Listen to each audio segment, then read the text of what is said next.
ilaa 60,000 oo Soomaali ah ayaa lagu qiyaasaa dadka ku nool dalka Koonfur Afrika. badankood waxa ay dalkan yimaadeen wixii ka dambeeyay sanadii 1994 xilligaasi oo ahayd markii xornimada uu qaatay dalkan Koonfur Afrika. dhammaantood waxa ay dalkan ku joogaan qaxootinimo marka laga reebo dad yar oo dalka joogay wax ka badan 10 sano oo xiriir ah oo hadda qaatay jinsiyadda dalka ama deganaanshaha rasmiga ah.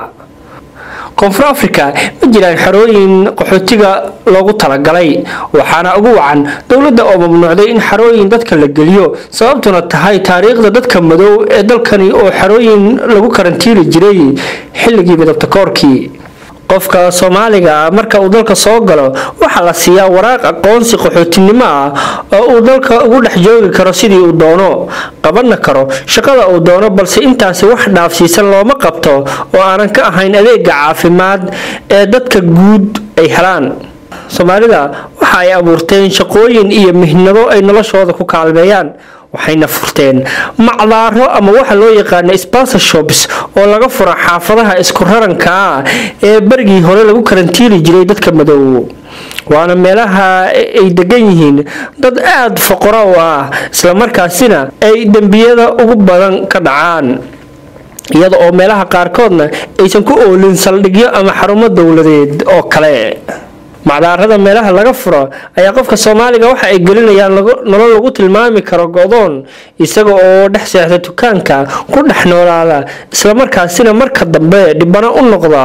waxyeelooyin hadii dukaanka la soo weeraro. wax ka badan 10 qof oo Soomaali ayaa dhimatay 10kii sano ee la soo dhaafay waxaana ku dhaawacmay 10 kale waxaana dalka isaga laabtay 10 Soomaali ah oo u barbar dhigi waayay wadna kurkurka maalin kasta ay ku wajahayaan iyada oo qofka ku soo galaya aan kala garanaynin inuu wax ka iibsanayo iyo inuu bastoolad la soo baxayo. Soomaalida iyo dadka deegaanka kama dhaxeeyo xiriir badan mana jirto isdhaxgal iyo macaamil wanaagsan oo ka dhaxeeya sidaas darteed waxa ay had iyo jeer dhibano u noqdaan Soomaalida fil dambiyeedyo inta badan laga hortagi karay.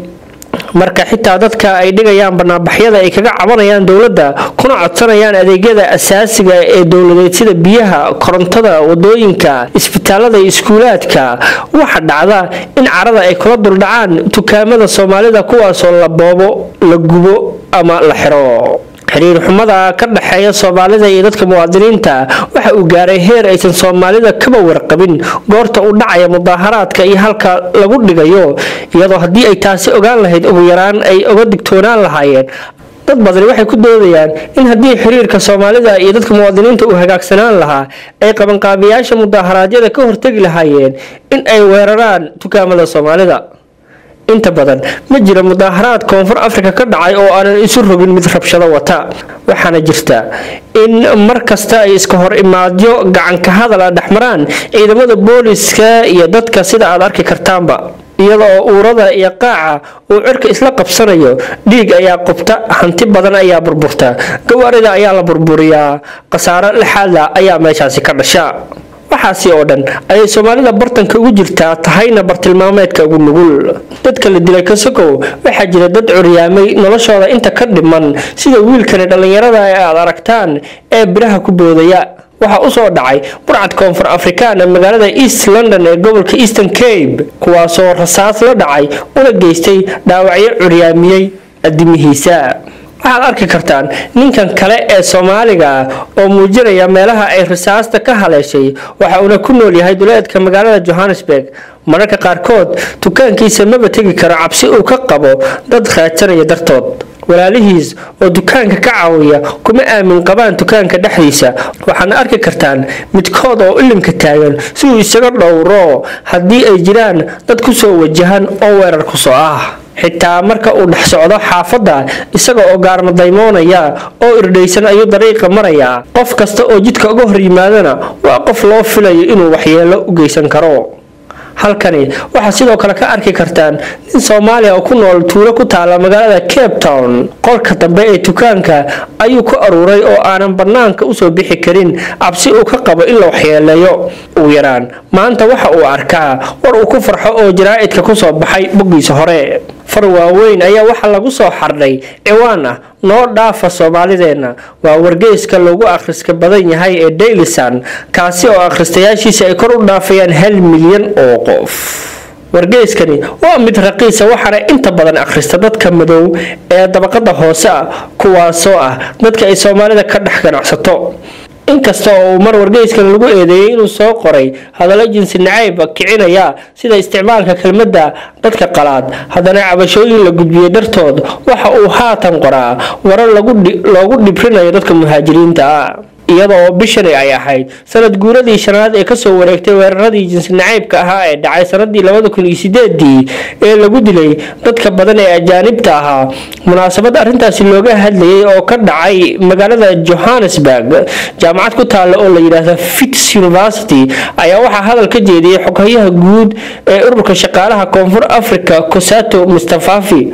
oo ururkiisa mas'uul ka yahay boqolkiiba 90 mudaharaadyada dalka ka dhaca. Fafi waxa uu sheegay in ajnabi nacaybka iyo weerarada loo geysto dadka muhaajiriinta ay ugu wacan tahay faqrinimo haysata dadka madow iyo ku takrifalka ganacsiyada hanti-goosadka cadaanka tirada yar sida uu hadalka u dhigay. waxa uu ku dooday in shaqo la'aanta baasan ee haysata dadka madowga ee Koonfur Afrika u dhashay ay qasbayso in ay xoog wax ku raadsadaan. ururka Fafi oo madaxda ka yahay ee Cosatu waxa xubno ka ah 2 milyan oo qof waana dadka ugu badan ee hal urur xubno ka ah adduunka oo dhan. sanad kastana waxa ay dhigaan boqolaal dibadbax oo midba ujeedo leedahay. bannaanbixii ugu xumaa waxa uu dhacay sanadkii tagay iyada oo dad ka shaqeynayay godadka macdanta ay booliska risaas ku fureen kadibna booliska waxa ay dileen 32 qof sida aad ku arki kartaan muuqaalkani oo adduunka oo dhan ka argagixiyay. waxaa lagu tilmaami karaa tallaabadii ugu adkeyd oo ay dawladda ka qaado dadka rabshadaha sameeya, balse waxa ay noqotay tallaabo ay dawladda ka shalaysay maadaama ay xukuumadda gilgishay isla markaasina ku sigatay in ay la dhacdo. balse waxaa jira ammaan weyn oo loo hayo Soomaalida gaar ahaan dhanka mihnadooda ganacsiga iyo wax soo saarkooda. dhawaan duqa magaalada Johannesburg oo ah xarunta ganacsiga dalka Koonfur Afrika ninka lagu magacaabo Tau Parkes ayaa hadal uu ka jeediyay golaha deegaanka Johannesburg ku sheegay in Soomaalida iyo dadka kale ee muhaajiriinta Afrikaanka ay qayb weyn ka noqdeen kobaca dhaqaalaha Koonfur Afrika isagoo ku amaanay dhaqdhaqaaqooda ganacsi sida ay u dhiirigeliyaan isku filnaanshaha dadka oo ah wax lagu daydo. iyadoo sidaa tahay haddana waxay Soomaalida ka cabanaysaa in dawladda Koonfur Afrika aysan waxa ka qabanin dhibaatooyinka haysta Soomaalida. waxayna sheegeen in booliska aysan tallaabo ka qaadin dadka waxyeeleeya Soomaalida. haddaba toddobaadkani waxa ay cabasho ugu tageen baarlamaanka Koonfur Afrika iyagoo aqalka baarlamaanka hortiisa ka dhigay dibadbax una gudbiyay qoraallo sida tan ayayna wax u dhaceen. waxaan ku qornay in laga dilay 900 qof. waxaan ku qornay in laga boobo in ka badan 1700 dukaan iyo wax la jira. waxaan ku qornay in dad fara badan ilaa 14 qof oo Soomaali ah xabad iyo dib loo geystay daraadooda ay indhabeeleen. dhibkii jiray oo dhan baan mataqaanaa ku gudbinay warqadda iyada. waxaa kale toon ku gudbinay in dhibka isaga ah jira wax ka qabashadiisa sida ay booliiska u daneeyaan iyo hay'adaha amniga ee waddanka ka jira in ay tahay si aan ku filayn sidii loo baahnaa. anagu ma doonayna inaan u muuqano mujtamac ka eed sheeganaya mujtamac ay ku dhex nool yihiin. mana cabirayna mujtamacaan ku dhex nool lahay oo dhan inuu wada xun yahay. laakiin afcaasha iyo dhaqanka ka imaanaya inta xun ee mujtamaca ku dhex jirta ciddii aan u baahnayn in ay wax ka qabato oo kaalinteedii ka kaabisay in aan xusuusinno sida ay ku imaan kartaan ay tahay inaan dhibkan isaga aan muujinaan isugu imaanay. gabadhii warqadda hadda aan u dhiibayna waxay ka socotaa xafiiska madaxweynaha waxa ayna xambaartay aragtidii annaga aan qabnay ee ku qoreed warqadda iyada ee ah intaan hadda afkeeda kaga shalaacay. intaas markaan ka soo gudbo waxaan dareemayaa inaad waqtigiinni faraha badnaa soo hurteen. waxaan dareemayaa inaad mataqaanaa isa soo xil saarteen si aad arrintan iyada uga qayb qaadataan. waxaa la dhihi jiray waagii hore laa shukri cala alwaajib, laakiin zamanka maanta jira qofkii waajibkiisa garto oo waajibkiisa gutaa mahad mudan. waana kaga mahad celinaynaa sida aad uga soo qayb gasheen. waxaana rajaynayaa arrintan iyada ah inay saldhig iyo bilowba u noqon doonto waxyaabo fara badan oo ay habboon tahay inaan qabsanno waddankan inta aan ku noolahay mujtamac Soomaaliyeed baan nahay waxaan idin sheegayaa sidii Geeska Afrika uga noolayn inaanan ugu noolaan karin halkan iyada waxaan halkan iyada ugu noolaan karnaa wadajirkeena waxaan halkan ugu wada noolaan karnaa waxa kaliya ee annagoo dhan inaga dhaxeeyo Soomaaliga inaan ka duulo taytalkaas ama ciwaankaas oo ah ciwaanka aan waddanka ku joogno waxna kula qaybsan karnaa bulshada waddankan isaga aan ku dhaqannahay ku nool waxaa la doonayaa inaan dib ugu noqono dhaqan fara badan waxaa la doonayaa inaan maskaxda ka shaqaysiino si aan uga saarno xusuusta xunta ah ee na soo martay waqti aan soo dhaafnay iyo gaarista waqtiga iftiinka ee horteena yaalo oo ku xiran sida annaga aan u howlgalno maanta meesha aan taagannahay waa baarlamaanka South Africa waxaan ka koobannahay qaybihii Soomaaliyeed ee bulshada ay ka koobnayd oo dhan waxaa la doonayaa marka dareenkeena inuu ahaado mid ku jahaysan waxa ay danteena ku jirta mar walba waan gudbinay marmaran dhabkii isaga ahaa ama qoraalkii aan doonaynay inaan ku caqiidino dhibkan haysta waan gudbinay dawladda aan u gudbinay hadda waxa ka dambeeyana waxaan rajaynayaa inay mataqaanaa waqtigii uu noo dhamaado gabagaba yahay dhammaantiin waad mahadsantihiin وانا إذن كم هاد علينا سيدة غلطة بكرشان والسلام عليكم ورحمة الله وبركاته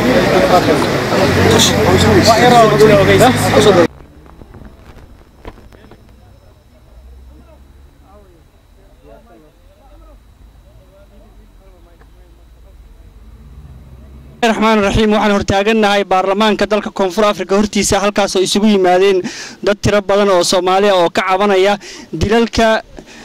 muwaadiniinta Koonfur Afrikaanka ay u geystaan dadka Soomaalida kuwaas oo aysan dawladda waxba ka qabanin isla markaasina la sheegay in dad badan oo dhibaato geystay la siidaayay ama aanan la soo xirin haddaba qaar ka mid ah dadkii soo qaban qaabiyay ayaa ila taagan oo aan hal su'aal fursada siinaya si ay uga waramaan waxa ay maanta kala kulmeen halkani iyo waxa ay u yimaadeen aniga magacayga Daahir Maxamed Cali al yiraahdaa waxaan ahay guddiga odayaasha ee gobolkan waxaan halkan u nimid inaan muujino barnaamijkan cabashada ah aan u gudbino dawladda waxaanan ku guuleysanay inaan qoraalkii isaga ah gudbino waxaan ku wareejinay gobol ka socota xafiiska madaxweynaha oo aan rajaynayna inay gaarsiin doonto meeshii loogu talagalay insha Allah ta'ala adla waxa la yiraahdaa Axmed Cusub Cali waxaan kamid ahay odayaasha dadka ku nool waddanka South Africa gaar ahaan Cape Town waxaan meeshan ka muujinaynaa maanta oo dareenkaynu ahay dhibaatadan haysa inaan baarlamaanka hortiisa annagoo ka wakiila shacabkeena iyo dadkeena dhammaan annagoo ka inaan dareenkeena ku muujino baarlamaanka hortiisa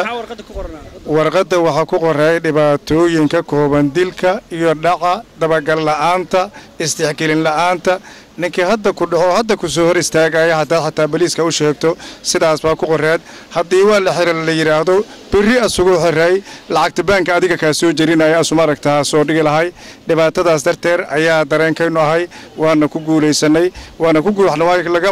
sida insha Allah ta'ala maxaad kala ku daray maxaad kala kulanteen baarlamaanka yaase idinla kulmay marka hore aniga magacayga waxa la yiraahdaa Cabdi Axmed Cumar Cabdi Jidow waxaan ahay gudoomiyaha Somali Community Board of the Western Cape waxaan la kulannay warqad halkan waxaan isugu nimid maskax iyo fikir reer Western Cape ayaan isku darannay inta maqan iyo inta joogtaba waxay ahaayeen dad isku fikir ah halkan waxaan ku nimid fikirkeen oo israacsan oo aanu ahayn dad yaani isku ujeedo ah waxaanu gudbinay memorandum oo ku socota madaxweynaha Koonfur Afrika og baarlamaanka waxaana warqadii u gudbinay baarlamaanka xafiiska madaxweynaha gabar fadhido ayaa warqadii naga gudoontay waxaana rajaynaynaa waxa aan ka cabanayna inay istaagaan hadii Ilaahay idmo mudane maxaad ka rajaynaysaa bismillaahi rahmaani rahiim magacaygu waa Xadiis Xajaadan waxaan ka socdaa waxaan ahay coordinator ama isku xidhaha Somali Association of South Africa SASA waxaan meeshan maanta ku koobanahay hay'ad kaliya ma aha urur kaliya ma aha oo Soomaalida gobolka Western Cape oo dhan degan oo 20,000 oo qof lagu qiyaaso waxaan namidaysay dhibaatada lagu hayo waxaan rajaynaynaa inaan hore u socon doono waxaan ka rajaynaynaa dawladda South Africa waa dawlad furfuran runtii dhibaatooyin ha jiraan dambi ha jiro laakiin waa dawladda kaliya intaad baarlamaankeeda hor timaado aad madaxweynaha inuu ku soo baxsan kartaa mar xafiiskiisa ku codsaday Afrika wayna noo soo baxeen waxay noogu maqan yihiin inay koobi noo keenaan waraaqdii oo saxeen iyagoo waliba anagu ku khasbin laakiin sharciga ay garanayaan darteed in waraaqaha anagu aan seexnay ee ururada Soomaalida ay seexeen cabashada in uu xafiiska madaxweynaha qof ka socdo uu seexo si haday madaxweynaha u gaari weydo ay qaladkiisa u noqoto qofkaas isla qofka laftiisii gabadh maaragtay oo naga mahadcelinayna iyo arrimaha securityka ayaa waxay noo soo maaragtay jeediyeen inaan koobi ay nasiyaan wayna nagu maqayn koobi ay nooga soo sameeyaan waxaan rajaynaynaa in cabashada gudubtay raggii ugu horeeyay odayaashana sheegeen muwaadiniinta Soomaalida ee meesha ila taagan sheegeen in dawladdu ay wax ka qabato waxaan dawladda ku codsanayso dambari gudahood arrinta inay kaga soo jawaabto haday kaga soo jawaabi weydo sharci ma jira siyaaba aan madaxweynaha ula xiriirno kala jirta marka aad ma santiin aad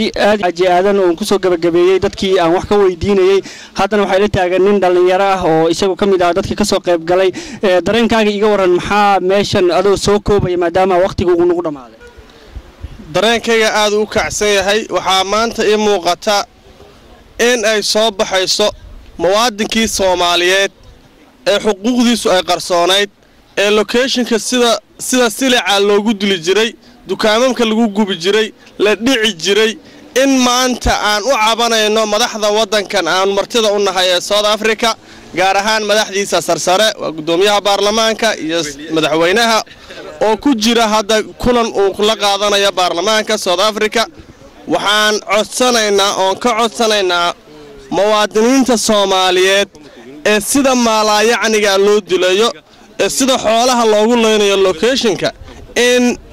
loo dhaama sidaas waxaan codsanaynaa madaxda qaranka Soomaaliyeed gaar ahaan wasaaradda arrimaha dibadda inay faragelin ku soo sameeyso wadankan South Africa habeen kasta waxa dhimanaya kumanaan Soomaaliya oo lagu gubayo dukaamamka iyo meelaha ay ku nool yihiin waxaan ka codsanaynaa madaxda wasaaradda arrimaha dibadda ee Soomaaliya inay faragelin ku sameeyso dalkan South Africa kulana xisaabtanto muwaadinka Soomaaliga ee sida maalayacniga loo dilayo in xuquuqdeena ay nooga soo dhiciso iyaga teetal dawladeed wate